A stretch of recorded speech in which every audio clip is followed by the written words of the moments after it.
Assalamualaikum warahmatullahi wabarakatuh. Waalaikumsalam warahmatullahi wabarakatuh. Sebelum kita memulai pembelajaran pada pagi hari ini, mari kita membaca basmalah bersama. Bismillahirrahmanirrahim. Bagaimana kabarnya hari ini anak-anak? Alhamdulillah, luar biasa. Allahu Akbar.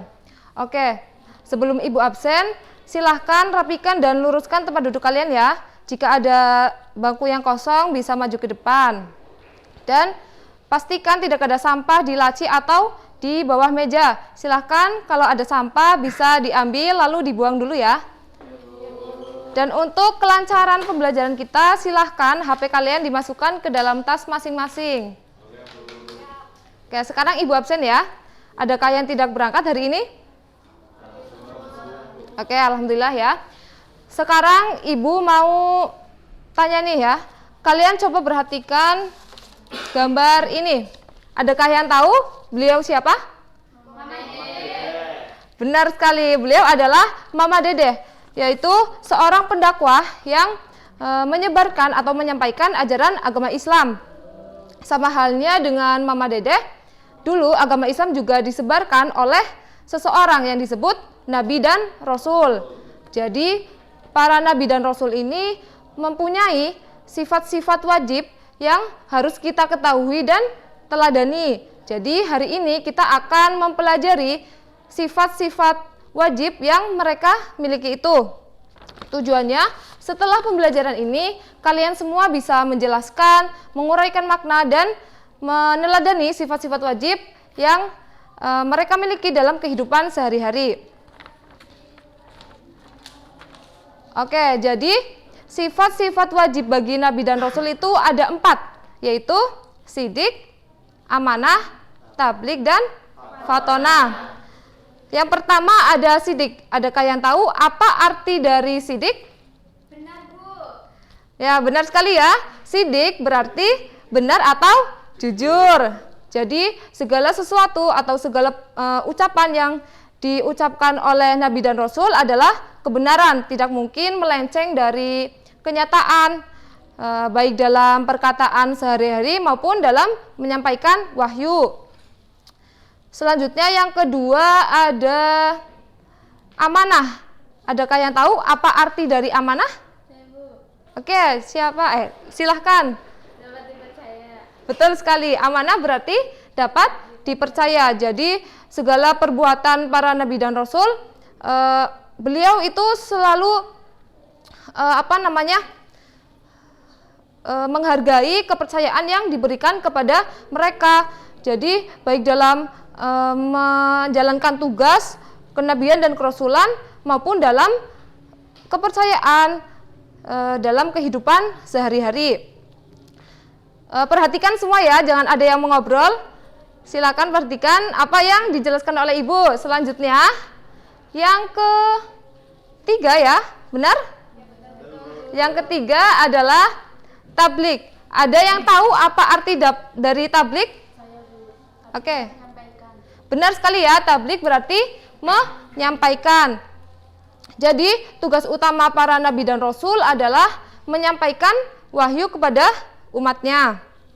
Dan yang terakhir ada fatonah. Ada yang tahu apa arti dari fatonah? Ya, silahkan.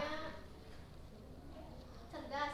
Benar sekali, fatonah berarti cerdas. Jadi para Nabi dan Rasul ini mempunyai kecerdasan dalam menjalankan tugas-tugas kenabian dan kerasulan. Baik dalam mereka itu juga mampu memahami persoalan umatnya. Mereka juga mampu menanamkan kebenaran ke dalam hati orang-orang yang ragu terhadapnya. Selanjutnya kita bisa menyanyikan lagu dulu ya untuk memudahkan kita dalam menghafal sifat-sifat ini. Oke, Ibu bagikan dulu ya untuk liriknya.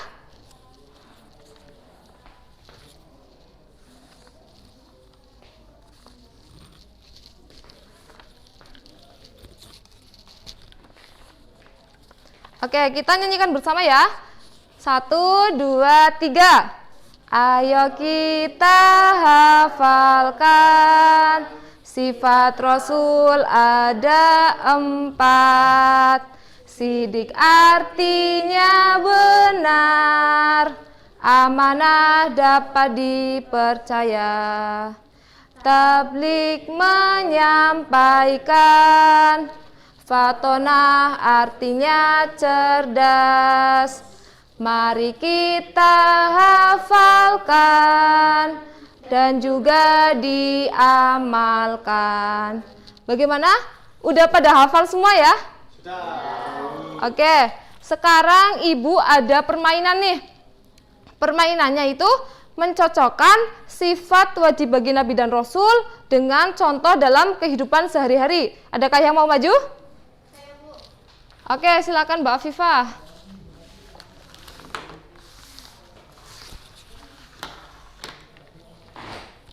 Silahkan Mbak Afifah.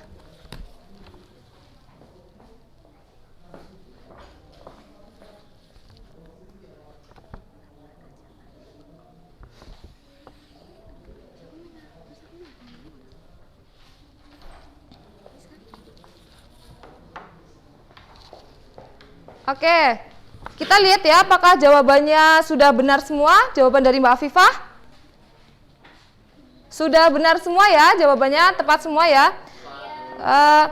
Terima kasih kepada Mbak Afifah, karena Mbak Afifah sudah berani maju ke depan untuk menjawab. Ibu akan kasih hadiah untuk Mbak Afifah. Ini Mbak Afifah. Terima kasih ya Mbak Afifah.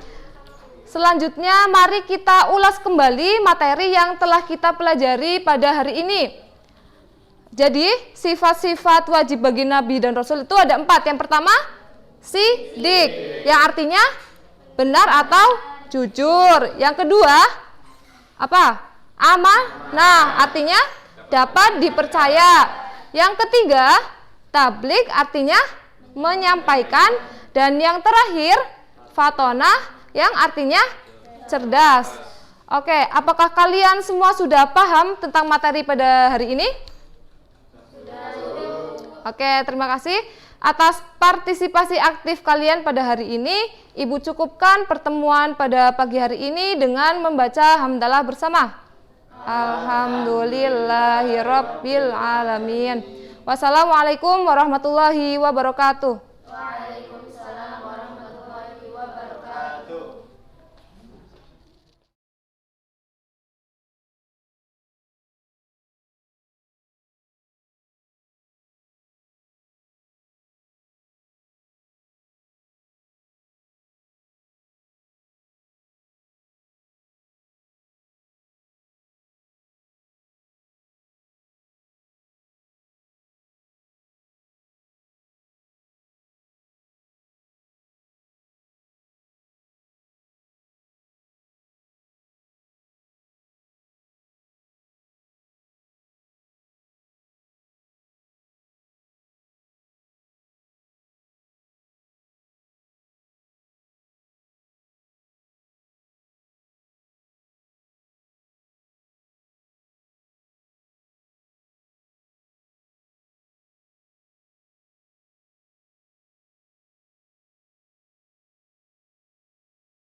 Oke, Assalamualaikum warahmatullahi wabarakatuh. Gimana nih kabarnya anak-anak pada hari ini?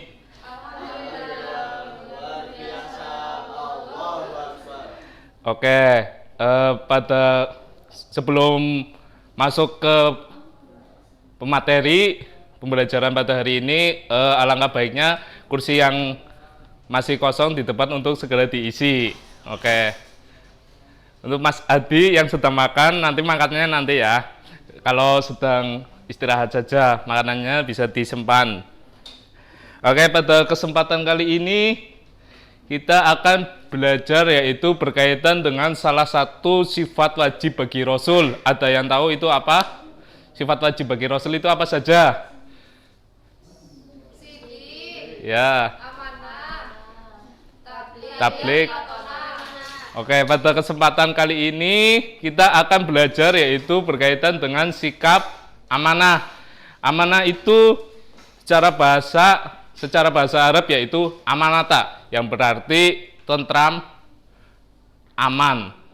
Kemudian juga secara istilah itu amanat yaitu dapat diartikan suatu yang dititipkan kepada orang lain.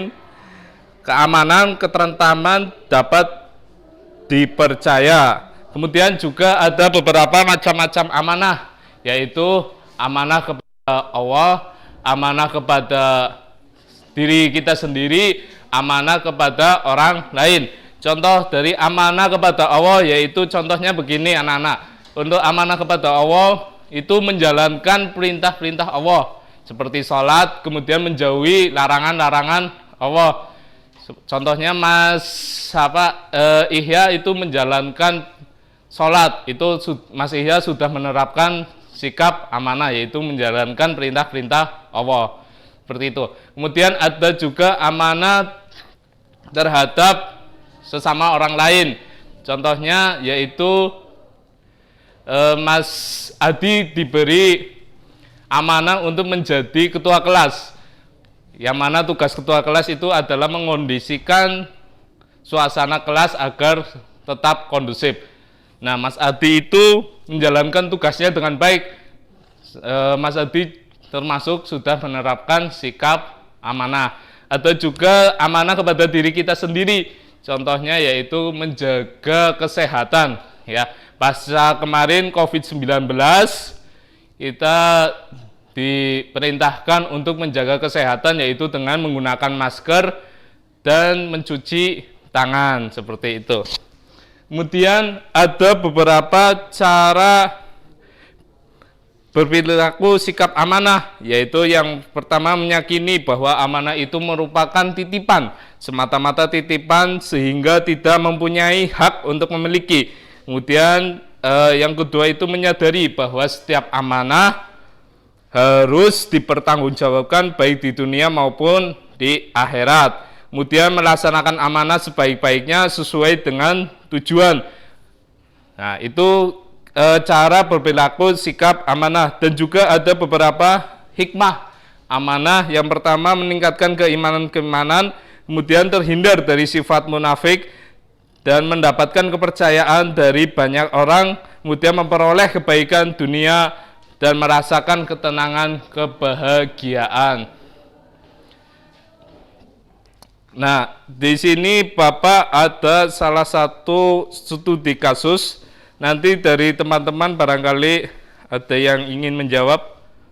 Contoh kasus pertama yaitu ini, Mas Ihya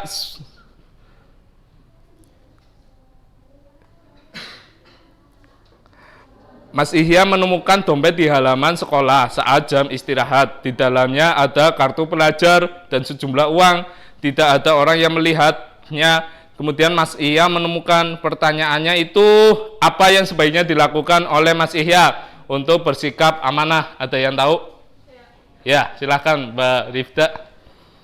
Jawabannya itu Mas Ihya sebaiknya segera menyerahkan dompet tersebut kepada guru atau pihak sekolah sesuai prosedur barang temuan. Ia tidak boleh mengambil uang atau barang di dalamnya dan memastikan pemiliknya mendapatkannya kembali dengan utuh. Seperti itu, Pak. Oke, bagus sekali jawabannya. Beri tepuk tangan untuk Mbak Rifda. Oke, untuk mungkin itu pembelajaran kita pada kesempatan hari ini.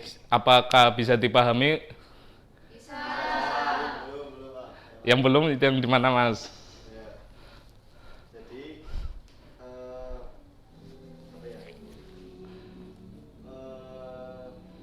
kasus kedua, Mas. Ya, kasus kedua. Ya, contoh kasus kedua itu mengembangkan tugas kelas. Guru menunjuk contohnya Mas Adi sebagai ketua kelompok diskusi yang tadi Bapak sampaikan. Itu solusinya itu sebaiknya itu Mas Adi mengingatkan anggota kelompok yang terlambat mengumpulkan tugas agar segera menyerahkan jika waktu pengumpulan sudah tiba. ia tepat harus mengumpulkan tugas kelompok tepat waktu sesuai perintah guru sambil mengondisikan suasana kelas. Seperti itu Mas Ihya. Bisa dipahami? Bisa, Pak. Oke, kita cukupkan pembelajaran kali ini. Semoga kita bisa menerapkan sikap amanah dalam kehidupan sehari-hari, baik itu di lingkungan sekolah maupun di lingkungan masyarakat. Oke, Bapak cukupkan di sini. Bapak akhiri. Wassalamualaikum warahmatullahi wabarakatuh.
Baik, assalamualaikum warahmatullahi wabarakatuh. Waalaikumsalam warahmatullahi wabarakatuh.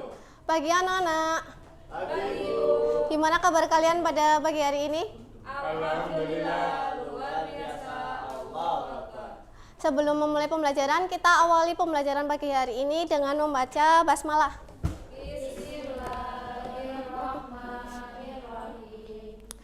Sebelumnya Ibu akan presensi terlebih dahulu ya. Hari ini siapa yang berangkat? Berangkat semua, Ibu. Alhamdulillah. Kalau misalnya berangkat semua. Nah, sebelum pembelajaran dimulai, yang kursi depan tolong diisi dulu ya. Maju. Terus juga kalau misalnya ada sampah di bawah bisa dilihat ya, nanti diambil bisa dibuang di tempat sampah. Nah, Ibu di sini punya hari ini kita akan belajar tentang bagaimana cara menjadi generasi pecinta Al-Qur'an. Nah, Ibu punya gambar di sini. Ini gambar lingkungan yang apa? Lingkungan bersih. Kalau yang ini? Lingkungan kotor. Kalau kalian disuruh milih antara lingkungan bersih sama lingkungan kotor, kalian lebih milih tinggal di mana? Bersih. Apa yang kalian rasain jika di lingkungan bersih? Nyaman. Selain itu ada lagi? Nyaman ya, selain nyaman bisa juga enak dipandang. Nah, ternyata di dalam Al-Quran juga ada loh surat yang menerangkan agar kita itu menjaga lingkungan dan tidak mencemari lingkungan. Kalian bisa lihat di HP ya, ada surat Al-A'raf ayat 56, bisa dibaca bareng-bareng. Bareng, yuk. Ayo semuanya. Bismillahirrahmanirrahim. Wala tuqsidu fil ardi ba'da islahiha wad'uhu khawfan wa ta'ama inna rahmatallahi qaribum minal muhsinin. Artinya, janganlah kamu berbuat kerusakan di bumi setelah diatur dengan baik. Berdoalah kepadanya dengan rasa takut dan penuh harap. Sesungguhnya rahmat Allah sangat dekat dengan orang yang berbuat baik. Nah, maksud dari ayat janganlah kamu berbuat kerusakan di bumi setelah diatur dengan baik itu artinya Allah itu telah mengatur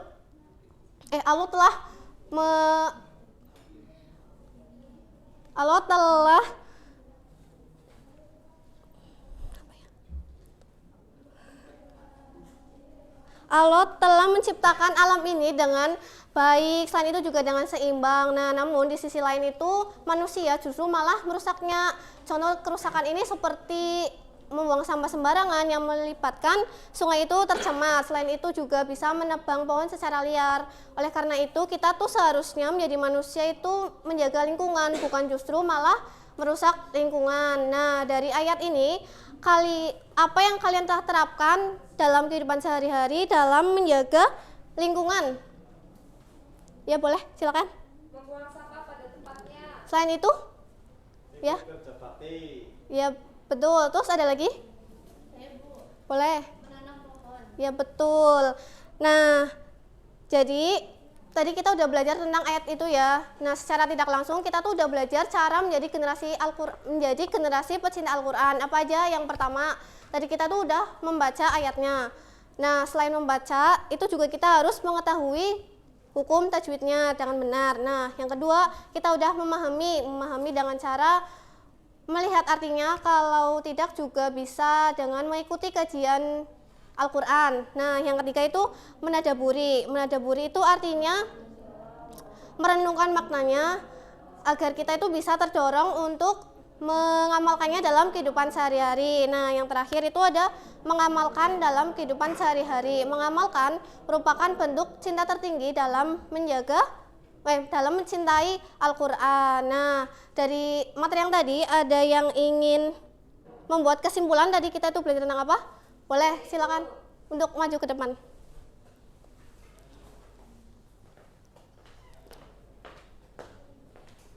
Jadi kesimpulannya, cara menjadi generasi pecinta Al-Quran ada 4: membaca, memahami, menadaburi, dan mengamalkannya. Dari surat Al-A'raf ayat 56, kita belajar untuk tidak merusak bumi. Contohnya, membuang sampah pada tempatnya, menjaga kebersihan lingkungan, dan melestarikan alam. Itulah wujud cinta kita kepada Al-Quran. Nah, berarti itu tadi kesimpulan materi yang tadi kita udah pelajari ya. Karena Mbak Iha udah berani maju, Ibu punya hadiah. Ini buat kamu. Silakan duduk. Mungkin itu aja ya materi yang Ibu bisa sampaikan pada hari ini. Kita tutup dengan doa kafaratul majlis. Subhanakallahumma wa bihamdika asyhadu an la ilaha illa anta astaghfiruka wa atubu ilaik. Wassalamualaikum warahmatullahi wabarakatuh.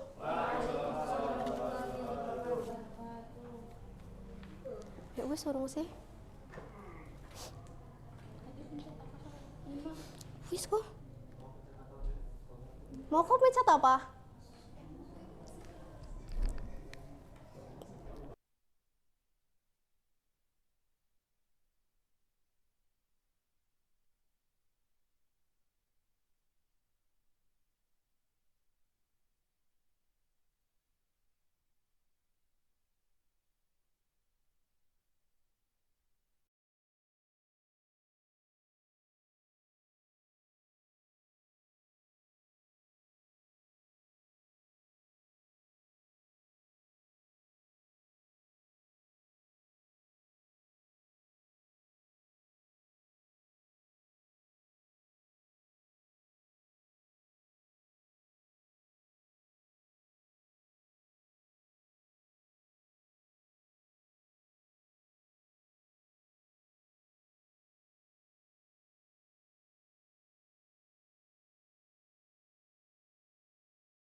Baik, Assalamualaikum warahmatullahi wabarakatuh.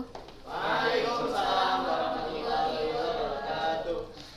Baik anak-anak, sebelum dimulainya pembelajaran hari ini, silakan untuk sampah bisa dibuang ya jika ada sampah, dan silahkan jika ada kursi yang kosong bisa maju ke depan, dan tolong dirapikan ya posisi duduknya. Oke, baik. Selamat pagi anak-anak. Pagi. Oke, gimana kabarnya hari ini?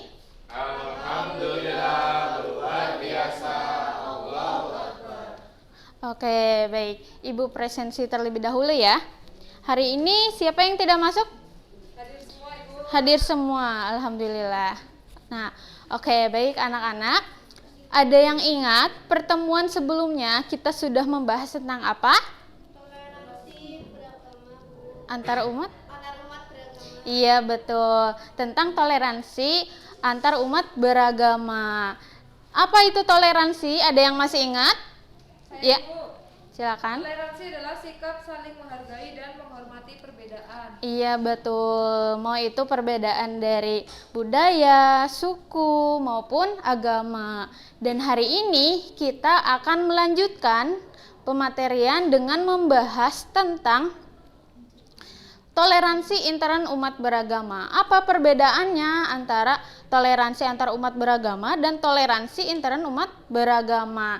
Jadi untuk perbedaannya, toleransi antar umat beragama itu mencakup pada sikap saling menghargai dan menghormati perbedaan agama dan keyakinan antara individu dan kelompok yang berbeda agama. Nah, sedangkan toleransi intern umat beragama itu mencakup pada sikap saling menghormati dan menghargai perbedaan dalam satu agama yang sama. Contohnya, kita sesama umat muslim dalam praktik ibadah ataupun pemahaman dalam terhadap ajaran Islam sering ditemukan adanya perbedaan. Perbedaannya apa saja, Bu? Yang pertama, dalam praktik ibadah sholat, misalkan sholat subuh, terdapat adanya perbedaan seperti kunut. Ada yang memakai kunut dan ada yang tidak. Nah, yang kedua itu dalam penentuan awal Ramadan, ya, awal Ramadan dan Idul Fitri. Biasanya berbeda, ada yang lebih awal. Nah, yang ketiga itu dalam tradisi keagamaan di daerah lain, di berbagai daerah itu berbeda. Ada seperti adanya yasinan, tahlilan, dan lain sebagainya. Nah, yang keempat itu ada perbedaan pendapat antar mazhab. Ada berapa mazhab yang kalian ketahui? Ada 4. Apa saja? Boleh disebutkan? Hanafi, Syafi'i, Maliki, dan Hambali. Nah, perbedaan tersebut bukan alasan untuk kita saling menyalahkan atau bermusuhan, melainkan harus kita pandang sebagai bagian dari kekayaan khazanah Islam yang penuh rahmat dan hikmah. Nah, dalam Quran surat Al-Hujurat ayat 13, Allah Subhanahu wa taala berfirman bahwa di dalam ayat tersebut menekankan bahwa perbedaan itu kehendak Allah dan kita harus bisa menyikapinya dengan saling mengenal, bukan saling mencela seperti itu. Nah, kemudian ada beberapa contoh yang bisa kalian terapkan. Yang pertama itu dalam kita tidak mencela dalam pelaksanaan sholat yang berbeda mazhab, seperti itu. Sepertinya contohnya Mas Iya mazhabnya Syafi'i, Mas Adi mazhabnya Maliki misalkan. Nah, ketika kalian sholat ternyata adanya perbedaan, kita tidak boleh mengejek gitu, mencela, tapi sama saja gitu ya, menghargai dan menghormati. Nah, kemudian yang kedua itu dalam penentuan awal Ramadan atau Idul Fitri. Terkadang berbeda, kita tidak boleh harus seperti ini, harus seperti ini. Itu sama saja semuanya. Jadi kita harus menghargai dan menghormati. Nah, sudah paham semuanya? Oke, coba kita ulang biar semuanya ingat nih. Apa itu toleransi intern umat beragama? Iya, Saling menghargai perbedaan dalam satu agama yang sama. iya betul. Nah, kemudian sebutkan contoh dari sikap toleransi intern umat beragama yang kalian ketahui. Ya, silakan. Mencela praktik ibadah umat Islam yang berbeda madhab. Iya betul. Selanjutnya, silakan Mas Ihya. Menghargai tradisi keagamaan daerah lain meskipun berbeda dengan kebiasaan kita. Iya betul sekali. Boleh tepuk tangan semuanya. Oke. Nah, anak-anak, toleransi intern umat beragama itu sangat penting ya untuk kita terapkan, kita pahami di kehidupan kita sehari-hari. Oke, mungkin hanya itu saja yang dapat Ibu sampaikan karena waktunya sudah habis. Kurang lebihnya mohon maaf apabila ada kekurangan. Semoga apa yang sudah Ibu sampaikan bisa bermanfaat bagi kalian semua. Oke, mari kita tutup dengan baca hamdalah bersama-sama. Alhamdulillahirabbil alamin. Sekian, terima kasih. Wassalamualaikum warahmatullahi wabarakatuh.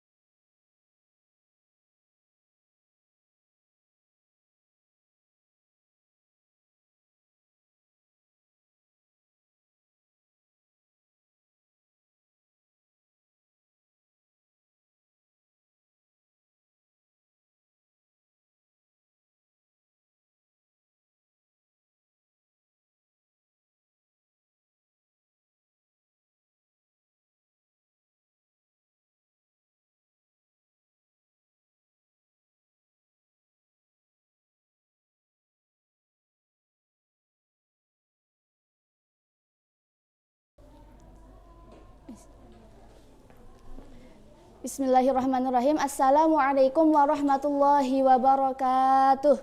Waalaikumsalam warahmatullahi wabarakatuh. Sebelum memulai pembelajaran, mari kita berdoa bersama dahulu dengan bacaan basmalah. Bismillahirrahmanirrahim. Bagaimana kabarnya hari ini anak-anak?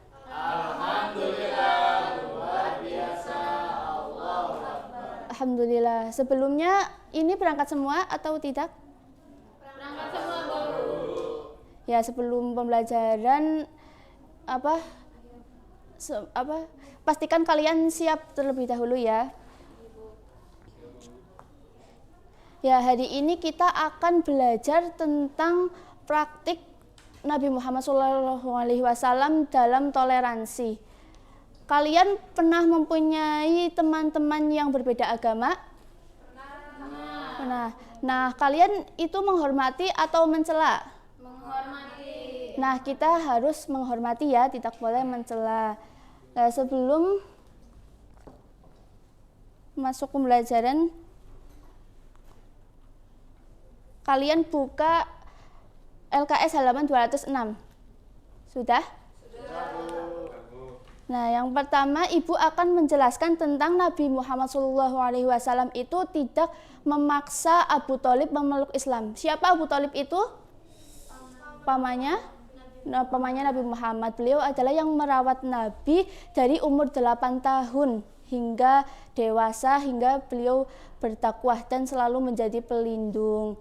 Tetapi Abu Thalib itu tidak beragama Islam. Beliau tetap memilih untuk beragama nenek moyangnya. Tetapi Nabi Muhammad tidak memaksanya karena Nabi Muhammad menghormati keputusan beliau. Jadi sikap Nabi ini adalah bentuk sikap toleransi terhadap pilihan orang lain.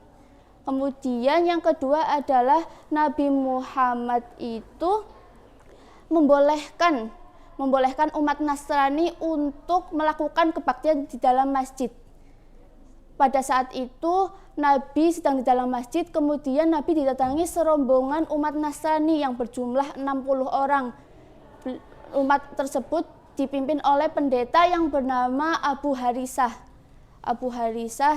Kemudian saat itu Nabi sedang bersiap-siap untuk melaksanakan sholat asar.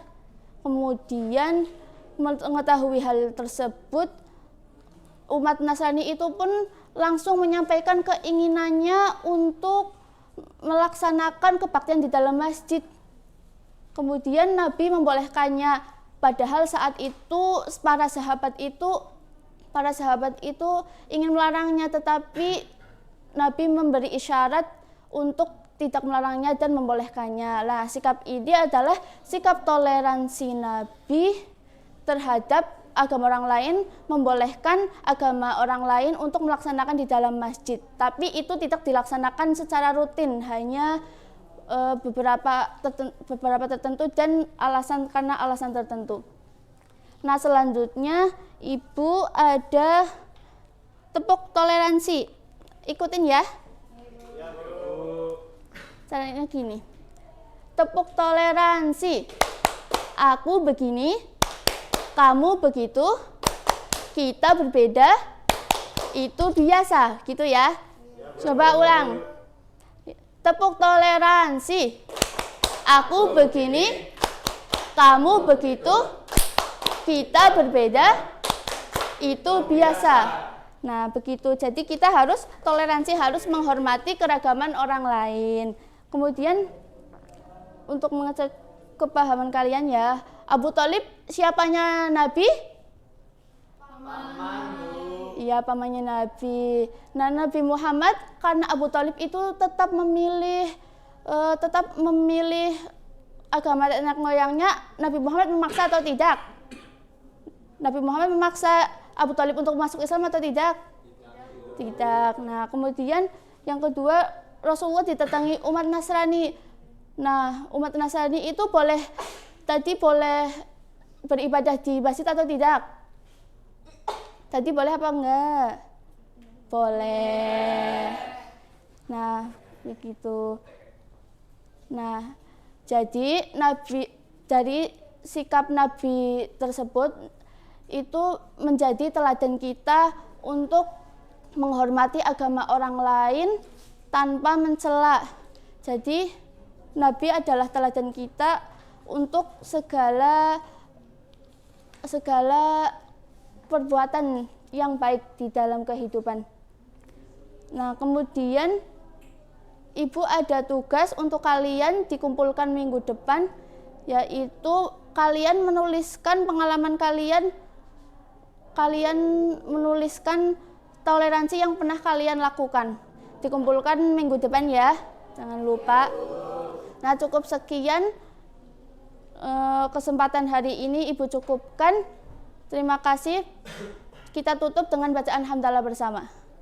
Alhamdulillahirabbil alamin. Wassalamualaikum warahmatullahi wabarakatuh. Waalaikumsalam warahmatullahi wabarakatuh.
Assalamualaikum warahmatullahi wabarakatuh. Waalaikumsalam warahmatullahi wabarakatuh. Apa kabar anak-anak pada pagi hari ini? Alhamdulillah, luar biasa. Nah, sebelum pelajaran Ibu mulai, hari ini Ibu akan mengabsen hari ini ada yang tidak berangkat? Berangkat semua, Ibu. Alhamdulillah. Selanjutnya, jika ada sampah yang berserakan di bawah lantai, kalian bisa memungutnya dan membuangnya ke tempat sampah ya. Dan kursi depan yang masih kosong nanti bisa tolong diisi ya. Oke. Ada yang tahu nggak hari ini kita akan belajar tentang apa? Belum? Baik, hari ini kita akan belajar tentang iman kepada kitab-kitab Allah. Nah, di sini ada yang tahu nggak pengertian iman kepada kitab-kitab Allah? Saya, Bu. Baik, Mas Ihya silahkan.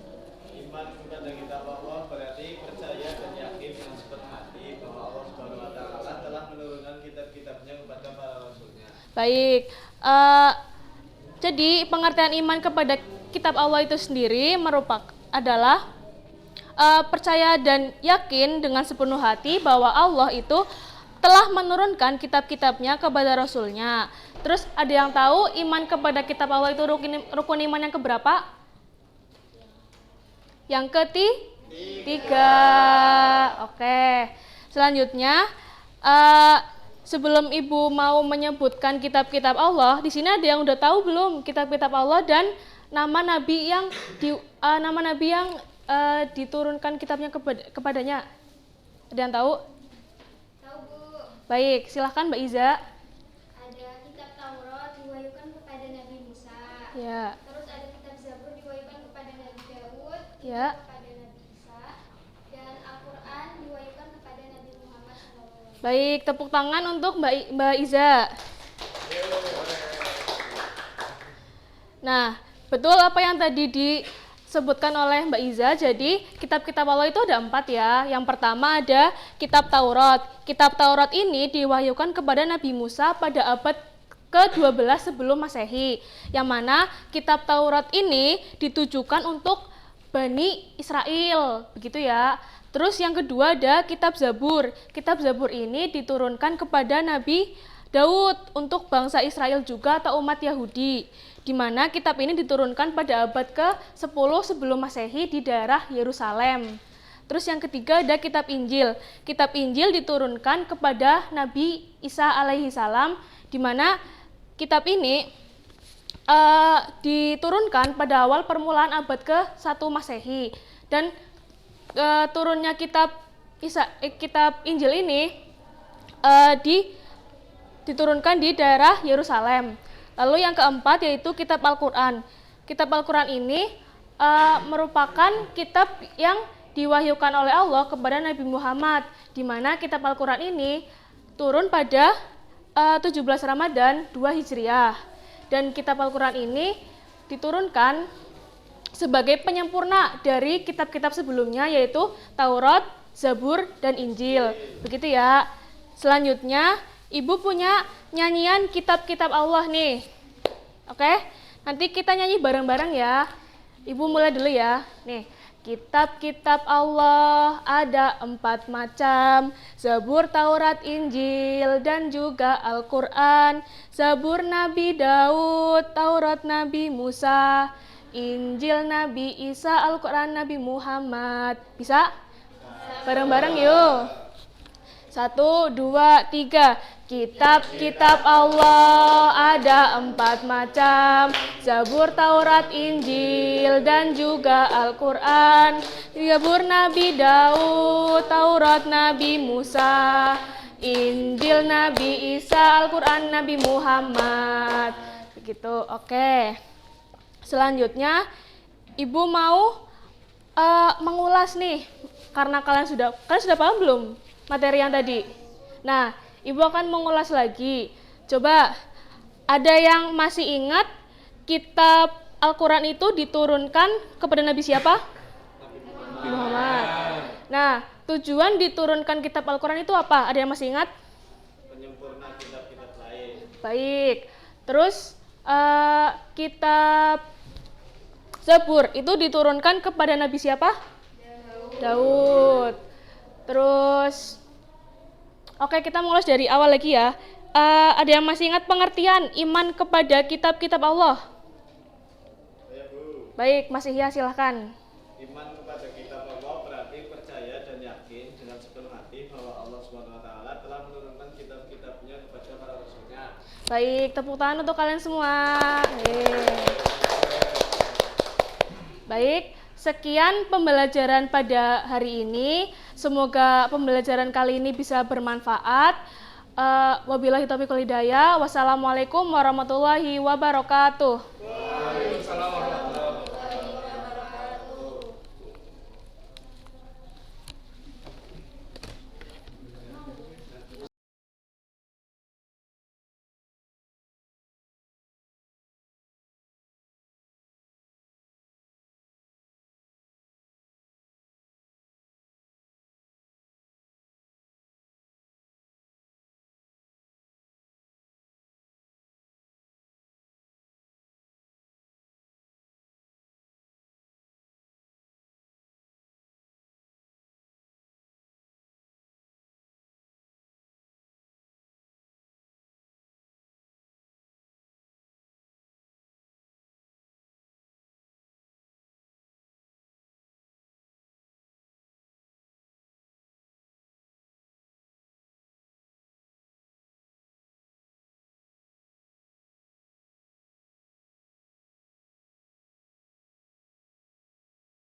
Apa?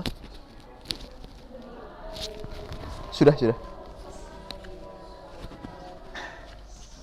Ayo bismillahirrahmanirrahim. Rabbi sadri wa yassir li amri wahlul 'uqdatam min lisani yafqahu qawli. Assalamualaikum warahmatullahi wabarakatuh. Bagaimana kabar kalian semua? Sehat? Alhamdulillah pada pagi hari ini kita bisa berkumpul di tempat yang insya Allah penuh barokah ini dengan mempelajari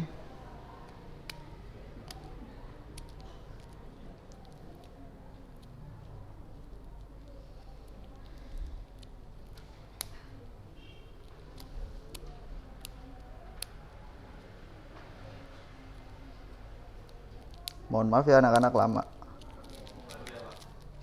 Iya Pak. Iya anak-anak. Untuk pelajaran kali ini kita akan mempelajari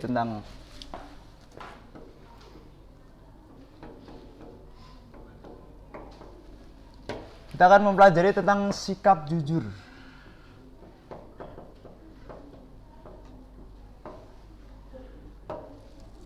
Mungkin ada yang pernah dengar? Coba Bapak ingin menanyakan sedikit. Ada yang pernah dengar apa itu jujur? Ada yang pernah dengar jujur itu apa? Tidak berbohong. Tidak berbohong. Terus? Mengatakan sebenarnya. Ada lagi yang pernah dengar jujur itu apa? Belum? Oke. Jadi tadi sudah ada yang menjawab jujur itu tidak bohong. Tidak bohong. Apalagi tadi ya? Tidak bohong. Terus berkata iya.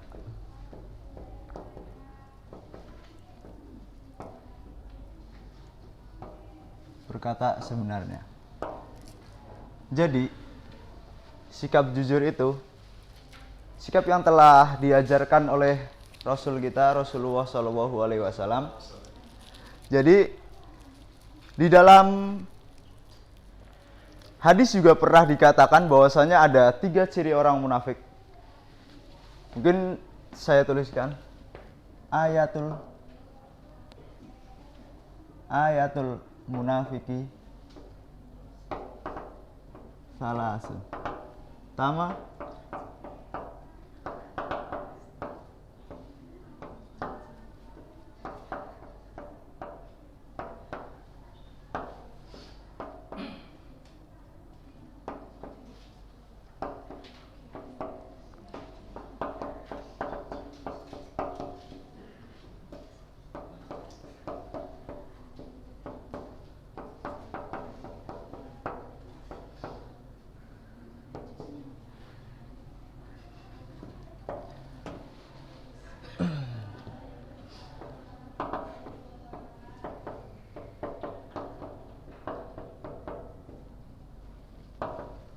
Ya, dijelaskan dalam hadisnya Rasul itu pun yang pertama, Bapak bacakan dulu ya. Ayatul munafiki salasun. Idza haddasa kadzaba wa idza wa'ada ahlafa wa idza tuminahona. Jadi tak garis bawain yang ini. Kan kita tadi sudah mempelajari tentang sikap jujur, dan yang pertama kan tidak berbohong dan berkatanya yang sebenarnya. Di dalam hadis itu sudah dijelaskan bahwasanya ada 3 ciri orang-orang munafik.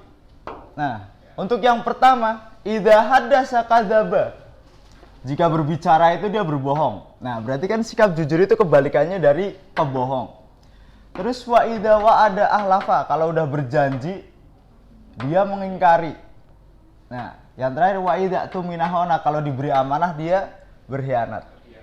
Jadi dijelaskan tadi sudah bahwasanya sikap jujur itu ya tadi, pertama tidak berbohong, kedua berkata yang sebenarnya. Sudah? Ada yang mungkin mau ditanyakan? Cukup? Jika tidak ada yang ditanyakan, mungkin cukup sekian dari Bapak pertemuan kali ini. Dan untuk pertemuan minggu depan silahkan untuk mengerjakan PR halaman 8. Mungkin cukup sekian dari Bapak. Wassalamualaikum warahmatullahi wabarakatuh. Waalaikumsalam warahmatullahi wabarakatuh.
Oke. Sebelumnya, Assalamualaikum warahmatullahi wabarakatuh. Waalaikumsalam warahmatullahi wabarakatuh. Oke, gimana kabarnya hari ini anak-anak? Alhamdulillah, luar biasa.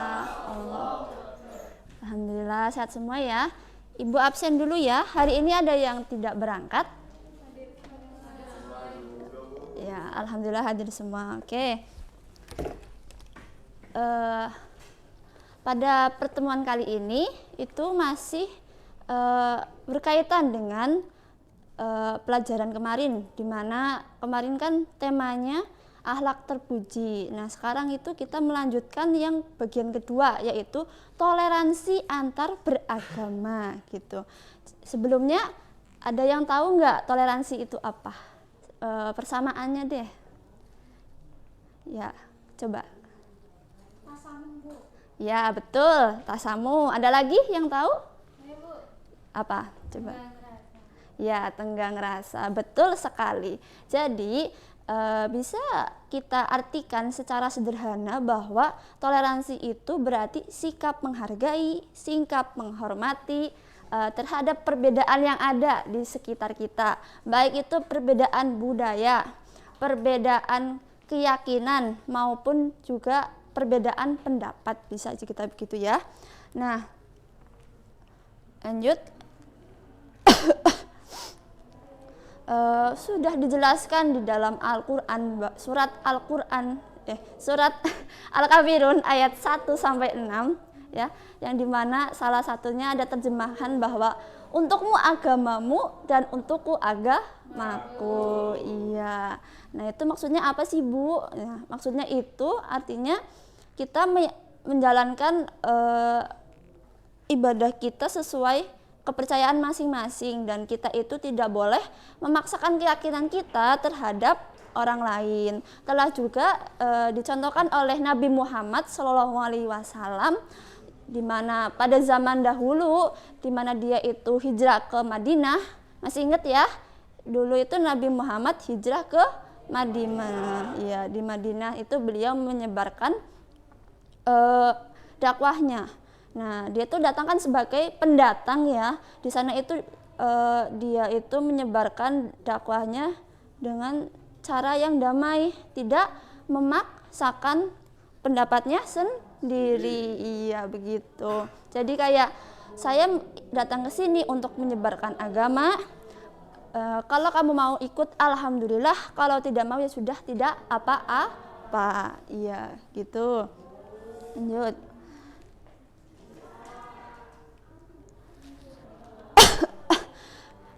Terus Ibu contohnya bagaimana? Nah, contoh dalam kehidupan sehari-hari. Yang pertama, ikut menjaga keamanan dan ketertiban pada waktu umat agama lain merayakan rayanya. Ya, anak-anak tahu hari raya Nyepi? Tahu belum? Udah ya. Nah, hari raya Nyepi itu kan dilakukan dengan cara melakukan penyepian. Maksudnya penyepian itu tidak bekerja maupun tidak berpergian ke rumah. Nah, misal kita punya tetangga yang merayakan hari itu, sikap kita baiknya itu tidak melakukan hal-hal yang mengganggu ibadah mereka. Misalnya tidak menyalakan musik maupun radio dengan keras gitu ya. Yang kedua, memberikan kesempatan pada orang lain untuk melaksanakan tugas kewajiban menurut keyakinannya. Iya. Jadi yang pertama, tahu nggak hak orang yang beragama itu apa? Yang pertama, tentunya mereka berhak mendapatkan tempat ibadah. Iya. Yang kedua, mereka mendapatkan hak untuk beribadah di dalamnya, begitu. Yang ketiga, menghormati pendapat orang lain terhadap penafsiran dan pemahaman suatu masalah. Nah, misal kalau kalian lagi main bersama nih sama teman kalian, terus ada sedikit perbedaan pendapat di situ. Nah, sikap kita baiknya itu ya tidak memaksakan. Kalau misalkan dia berpendapat itu ya silahkan. Kalau kita ingin berpendapat seperti ini ya juga silahkan gitu. Nah, Ibu, gimana sih cara untuk mulai menerapkan toleransi pada kehidupan sehari-hari? Nah, yang pertama, ada memahami jalan pikiran orang lain atas perbuatan yang dilakukan. Ya, gini. Contohnya anak-anak tahu upacara ngaben. Tahu nggak? Tahu ya. Ya, upacara ngaben kan adalah upacara yang dilakukan oleh warga Bali, di mana mereka itu membakar mayat, ya kan? Iya, gitu. Nah, kalau kita lihat dari agama kita, tentunya itu kan kurang baik ya, kurang baik. Nah, namun karena itu merupakan keyakinan memang sudah keyakinan dari orang lain, ya maka kita hormati saja. Kita tidak boleh berpendapat maupun menjudge apapun itu, gitu ya. Yang kedua, menghargai dan menghormati hak-hak orang lain, sebagaimana diri kita juga merasa senang jika keadaan kita dihargai. Ya. Yang ketiga, senantiasa mengevaluasi diri sehingga tahu akan kekurangan diri. Nah, selain kita berusaha untuk menghargai orang lain, jangan lupa kita itu juga perlu introspeksi diri agar kita itu bisa lebih baik dari sebelumnya, begitu. Nah, sampai sini ada pertanyaan? Udah paham semua ya? Ibu ada tugas ya, yang di belakang bisa diperhatikan dulu ya. Oke, jadi tugasnya itu yang pertama, nanti Ibu akan membagi kalian menjadi 3 kelompok. Nah, kalau sudah, nanti Ibu setiap kelompok akan Ibu bagi tugas, yaitu membuat video. Apa anak-anak? Membuat video. Ya, membuat video berdurasi maksimal 10 menit. Semua anak harus masuk ikut video. dikumpulkan, jadi videonya itu diupload di YouTube, lalu salin link lalu kirim di grup kelas ya. Iya Bu. Ya, untuk grupnya nanti menyusul. Oke. Kesimpulannya tadi apa? Toleransi adalah sikap menghormati dan menghargai tentang perbedaan yang ada di sekitar kita, baik itu perbedaan budaya, perbedaan keyakinan maupun perbedaan pendapat. Oke, Ibu cukupkan pertemuan kali ini. Mari kita membaca hamdalah.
Assalamualaikum warahmatullahi wabarakatuh. Bagaimana kabarnya hari ini teman-teman semua? Alhamdulillah, luar biasa. Allahu Akbar. Udah pada sarapan semua belum nih? Sudah. Berarti udah pada semangat semua ya? Semangat. Coba Pak Guru mau ngetes semangat kalian. Jadi ngecek semangat itu gini teman-teman.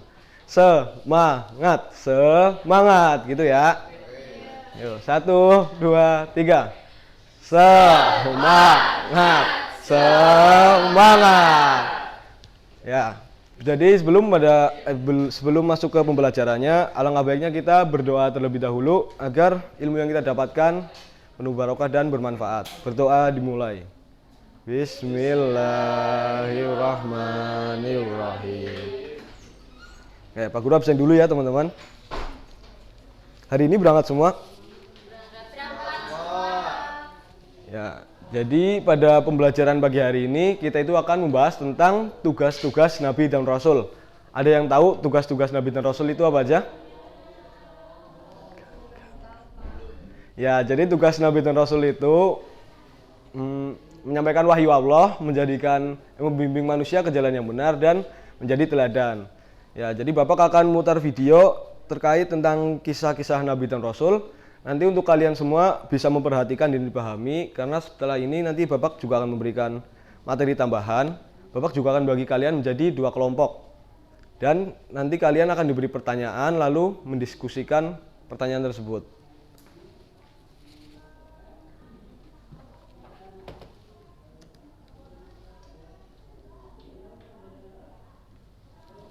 Jadi perhatikan ya teman-teman.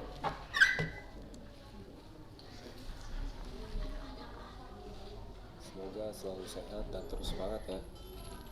Pada kesempatan kali ini kita akan belajar tentang Nabi dan Rasul. Coba nih yang lagi nonton, kamu tahu nggak siapa Rasul pertama yang diutus ke muka bumi? Apakah Nabi Adam yang merupakan manusia pertama yang ada di bumi? Apakah Nabi Idris, Nabi yang sangat cerdas dan penemu cara menjahit? Apakah Nabi Nuh? Pasti kita semua tahu bahwa Nabi Nuh itu sangat jago untuk tahu.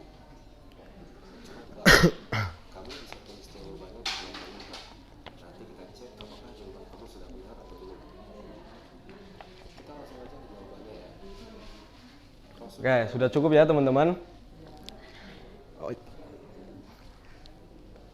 Teman-teman tahu nggak kenapa Allah itu mengutus Nabi dan Rasul? Enggak. Ya, jadi Allah mengutus Nabi dan Rasul itu memberikan petunjuk, menjadikan teladan dan mengajarkan manusia agar selamat di dunia dan di akhirat. Ya, jadi kita kalau tanpa ada panutan dari Nabi dan Rasul, manusia itu akan tersesat dan tidak tahu tujuan hidup. Seperti pada zaman sekarang itu banyak orang yang tergoda dengan kekuasaan dan harta. Bahkan mereka itu berani curang demi tujuannya. Nah, kita itu sebagai orang Muslim, kita itu harus menghindari hal-hal tersebut dengan meneladani sikap-sikap Nabi dan Rasul. Yaitu yang pertama ada sidik. Ada yang tahu sidik itu apa? Benar. Ya, yang kedua itu ada amanah. Ada yang tahu amanah itu apa? Yang ketiga itu ada tablik. Tablik itu?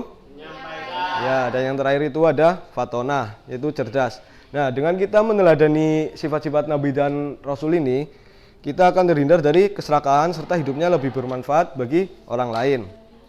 Nah, udah pada paham semua belum teman-teman? Sudah. Ya, jadi Pak Guru langsung bagi kelompok aja ya. Ini untuk kelompok 1 dan ini untuk kelompok 2. Ini untuk kelompok 1 bisa mendiskusikan soal nomor 1 yang A dan melengkapi tabel tugas Nabi dan Rasul beserta contoh peristiwanya. Nanti yang tabel kita bahas bareng-bareng ya. Dan ini untuk kelompok 2 mengerjakan soal nomor 1 yang B dan melengkapi tabel tugas Nabi dan Rasul beserta contoh peristiwanya. Nanti yang melengkapi tabel kita bahas bersama ya. Oke, Bapak beri waktu 20 menit untuk mendiskusikan pertanyaan-pertanyaan tersebut. Ada yang dibingungin nggak? Ada yang dibingungin nggak? Ada yang dibingungin nggak, Mas?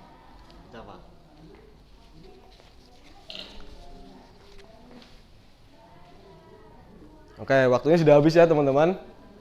Jadi ada yang mau mempresentasikan hasil diskusinya dulu? Ya, silakan Mas dari kelompok 2. Jadi apa tujuan Allah mengutus Nabi dan Rasul pada manusia? Ya. Jawabannya, tujuannya adalah untuk membimbing manusia agar menyembah Allah, menjalankan perintahnya dan menjauhi larangannya demi kebahagiaan di dunia dan akhirat. Ya, betul. Dari kelompok 1 ada tanggapan apa enggak? Enggak ada, Kak. Ya. Silakan untuk kelompok 1 bisa mempresentasikan hasil diskusinya.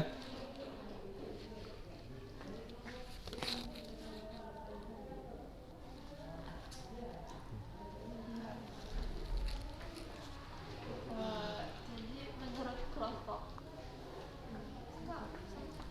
1,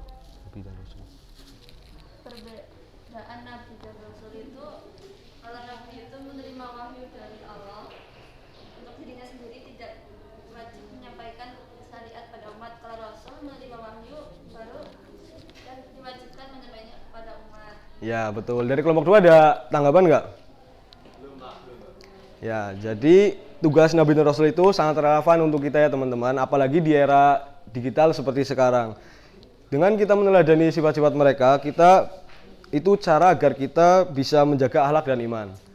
Oke, jadi nanti untuk tabelnya bisa dikumpulkan saja ya teman-teman, soalnya waktunya nggak cukup. Jadi sampai sini ada yang dibingungkan nggak? Belum. Oke, jadi sebelum pembelajaran pada pagi hari ini Pak tutup, Bapak minta setiap siswa menulis 1 kalimat refleksi, seperti contohnya, aku ingin meneladani Nabi ini karena ada keteladanan apa gitu. Nanti dikumpulkan ketua kelas bisa mengumpulkan ke Pak Guru. Bisa dipahami? Ya. Oke, Bapak cukupkan pada pertemuan pagi hari ini. Bila ada tutur kata Bapak yang kurang berkenan ke teman-teman semua, Bapak mohon maaf. Billahi taufiq wal hidayah. Wassalamualaikum warahmatullahi wabarakatuh.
Assalamualaikum warahmatullahi wabarakatuh.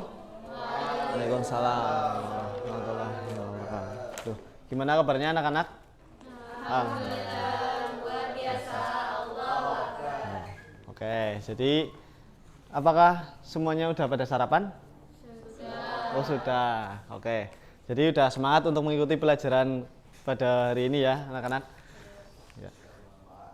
Jadi sebelum memulai pelajaran, alangkah baiknya kita memulai dengan Bismillah terlebih dahulu.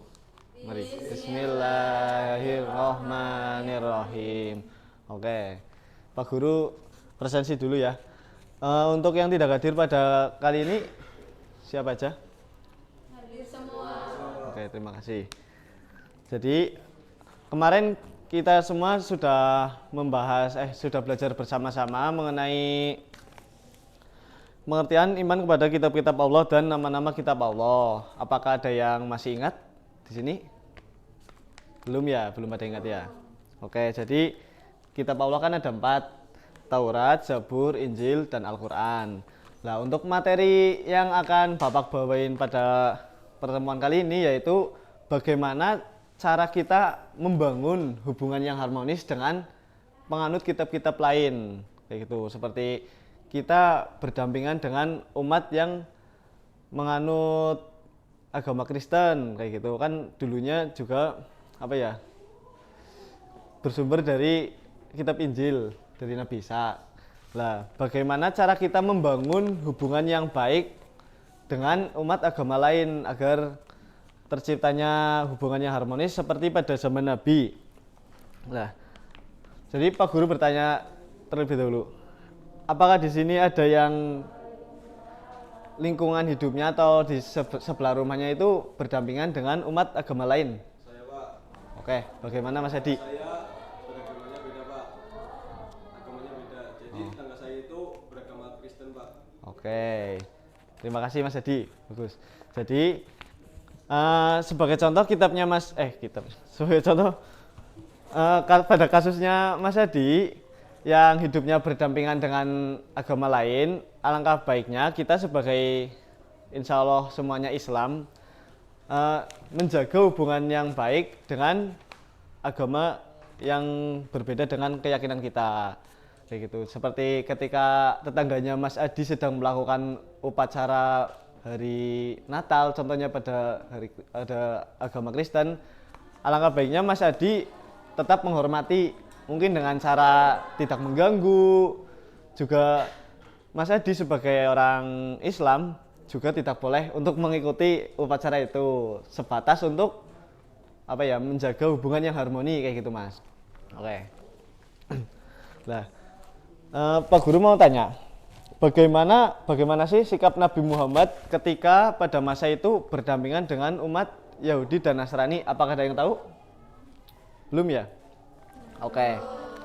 Jadi Nabi Muhammad itu memberikan hak dan kewajiban yang sama kepada setiap warga negara yang hidup pada saat itu.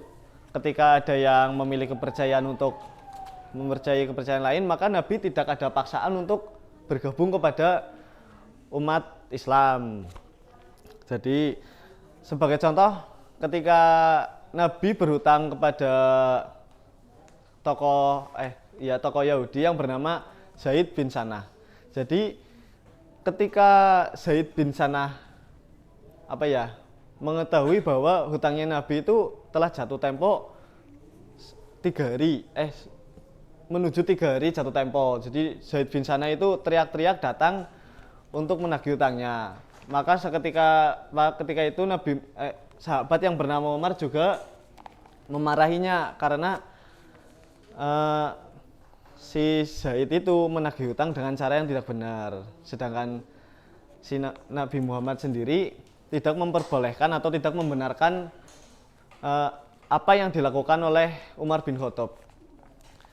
Nah, seperti itu Nabi Muhammad menasihati Umar bahwa walaupun dia Yahudi, walaupun dia tidak mempercayai Islam, maka tidak etis untuk Umar memarahi apa yang Zaid bin Sanah lakukan gitu. Oke. Jadi apakah semuanya sudah paham mengenai materi yang Bapak ulas tadi? Oh, sudah paham. Oke. Jadi untuk kali ini Bapak ada poster yang sederhana kayak gini.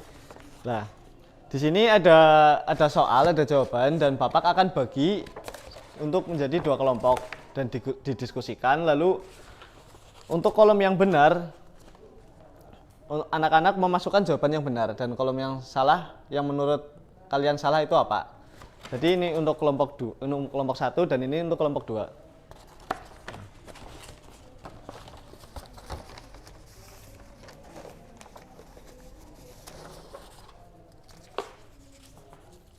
Ini soal dan jawabannya bisa ditentukan ya.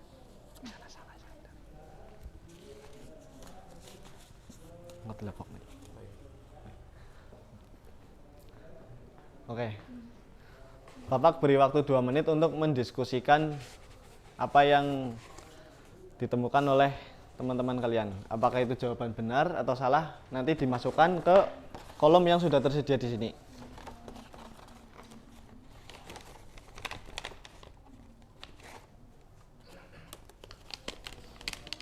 Bagaimana? Apakah ada yang sulit? Bagaimana Mas?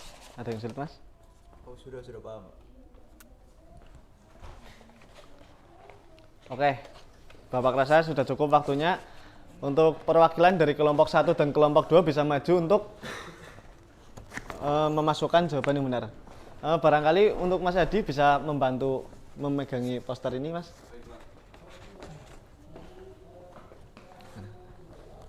Yang benar mana ya Pak? Masukinnya. Ini yang betul, ini yang salah. Sini ya. Ya. Oke. Untuk kelompok selanjutnya.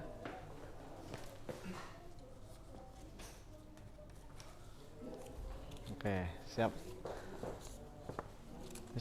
Oh, terima kasih ya Mas untuk bantuannya.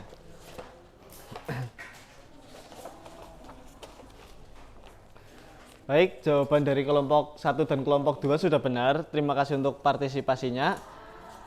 Jadi Bapak harap teman-teman semua atau murid-murid semua bisa mengimplementasikan sikap toleransi antara antara umat agama, dan kita tidak memaksa orang lain untuk bergabung dengan keyakinan kita, dan bagaimana cara kita membangun harmoni dalam kehidupan sehari-hari itu Bapak harap bisa diterapkan pada kehidupan hari-hari siswa. Oke, mungkin cukup sekian penjelasan dari Bapak.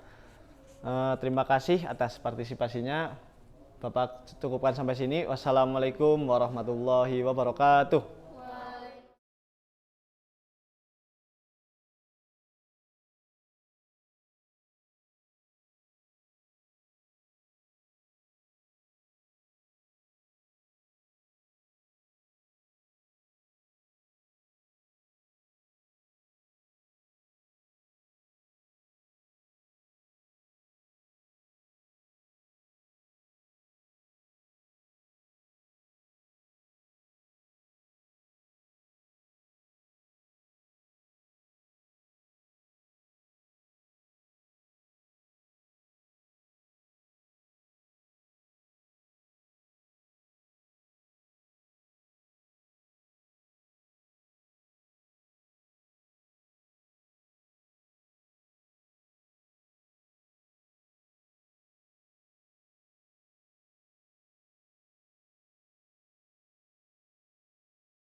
Assalamualaikum warahmatullahi wabarakatuh. Waalaikumsalam warahmatullahi wabarakatuh. Oke, sebelum kita memulai pembelajaran, kita baca basmalah bersama-sama. Bismillahirrahmanirrahim. Oke anak-anak, selamat pagi semuanya. Oke, tapi sebelum kita memulai pembelajaran, Ibu mau kalian pindah posisi dulu menjadi letter U. Ya, Ibu kasih waktu 1 menit. Oke, sudah? Sudah. Nah, kayak gini kan kelihatan rapih ya semuanya. Oke, kita langsung saja memulai pembelajaran. Tapi ada yang tahu materi kita hari ini tentang apa? Belum. Oke, jadi materi kita hari ini itu melanjutkan materi yang kemarin. Kemarin kita membahas terkait toleransi antar umat beragama. Nah, terus sekarang kita akan membahas terkait bentuk toleransi antar umat beragama. Nah, anak-anak sudah tahu kan agama di Indonesia ada berapa? 6. Ada 6. Coba yang pertama apa? Islam, Kristen, terus yang sini? Hindu, Katolik, Buddha, dan Konghucu. Nah, jadi keenam agama ini kita harus saling menghargai, saling menghormati antara keenam agama di sini, antar Indonesia ataupun di luar Indonesia. Nah, anak-anak di sini pernahkah kalian bekerja sama dengan teman yang berbeda agama? Pernah nggak? Pernah. Oke. Terus mengapa sih kita harus menghargai perbedaan? Nah, nanti kita akan membahas terkait bentuk-bentuk untuk toleransi antar umat beragama. Jadi kita akan mencari tahu bagaimana sih tata caranya kayak gitu. Nah, jadi bentuk toleransi antar umat beragama itu adalah sikap saling menghormati, menghargai, menerima perbedaan dan keyakinan. Coba bisa diulangi tadi, toleransi antar umat beragama adalah sikap saling menghormati, terus menghargai, terus menerima perbedaan keyakinan. Iya, pinter sekali semuanya. Oke. Nah, selanjutnya kita akan membahas terkait bentuk toleransi antar umat beragama. Jadi, bentuk yang pertama itu ada bergaul tanpa membedakan agama. Kayak semisal, kalian agama Islam, terus punya tetangga agama Kristen, kalian tidak berteman dengan agama Kristen. Nah, itu tidak boleh. Kalian harus berteman dengan agama selain yang kalian anut. Oke. Terus selanjutnya, menghormati dan menghargai agama orang lain. Nah, kita tidak boleh menjudge agama orang lain. Menjudge itu apa? Tidak boleh mengolok-ngolok, Bu. Tidak boleh apa tadi? Mengolok-ngolok. Jadi kayak misal ada yang agama Hindu, kalian tidak boleh mengolok-ngolok agama Islam kayak gitu. Yang Hindu tidak boleh mengolok-ngolok agama Islam, begitupun sebaliknya. Terus selanjutnya ada memberi kesempatan beribadah kepada orang lain. Jadi kalian misal kayak teman kalian lagi lagi sholat, terus kalian yang agama Kristen menghormati teman kalian yang sedang beribadah. Begitupun sebaliknya. Selanjutnya itu ada turut merayakan perayaan hari besar agama lain. Nah, seperti contoh kayak semisal agama Islam sedang merayakan Hari Raya Idul Fitri. Nah, kalian itu sebagai umat Islam, misal ada tetangga, kalian mengajak tetangga kalian untuk masuk ke rumah kalian, memberi makanan, terus membagikan kebahagiaan kepada teman-teman kalian yang non-muslim. Oke, selanjutnya ada menolong tetangga yang berbeda agama saat kesusahan. Tadi ya, intinya kalau misal ada tetangga kalian yang misal kesusahan, tapi yang beda agama ya, terus kalian tidak mau menolong, itu tidak boleh. Kalian harus menolongnya. Oke, mungkin itu ya penjelasan dari Ibu. Nah, sekarang ini ada kuis. Nanti kalian ambil satu-satu, dimulai mau dari sana dulu atau dari sana dulu? Sini, Bu. Oke, saya ambil. Nanti kalian bisa menuliskan langsung jawabannya, Ibu kasih waktu 1 menit. Ya, nanti dikumpulkan. Oke, sudah? Ya. Ya, sudah. Oke, anak-anak, kita mengulas materi terkait tadi. Apa saja sih bentuk dari toleransi antar umat beragama? Ada yang bisa menyebutkan? Iya? Turut merayakan perayaan hari besar. Iya, betul. Terus? Bergaul tanpa membedakan agama. Iya, ada lagi? Menolong tetangga yang berbeda agama saat kesusahan. Iya, terus? Menghormati dan menghargai agama orang lain. Terus? Menjaga silaturahmi dan kerukunan antar umat beragama. Oke, Baik, beri tepuk tangan semuanya.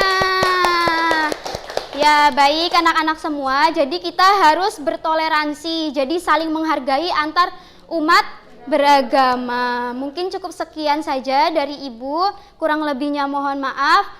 Mari kita akhiri dengan bacaan hamdalah bersama-sama. Alhamdulillahirabbil alamin. Wassalamualaikum warahmatullahi wabarakatuh.